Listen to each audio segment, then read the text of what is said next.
Welcome back to my new vlogs Tumpa Kotha vlog channel. আমার চ্যানেলে তোমাদের অনেক স্বাগত। তোমরা সবাই কেমন আছো? আশা করি ভালো আছো। আমি মোটামুটি আছি আর কি, খুব ভালোও না খারাপও না। আর তো চলো সাথে থাকো। রান্না করে নিয়েছি আজকে, আর বাসনগুলো ধুয়ে নিই। অনেকগুলো বাসন হয়ে গেছে একসাথে, তখন ধোয়ার টাইম পাইনি। চলো সাথে থাকো। গাইস রান্না হয়ে গেছে, বাসনগুলো এবার ধুয়ে নেব।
তো বাসন টাসন ধুয়ে পাখিগুলোকে চান করিয়েছি। কালকে চান করানোর সময় পাইনি, যার জন্য চান হয়নি।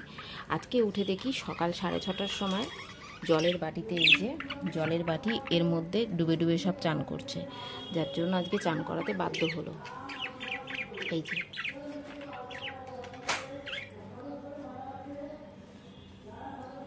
এই ভিডিওটা এখানে শেষ করলাম। চলো টাটা, আবার আসবো নতুন ভিডিও নিয়ে।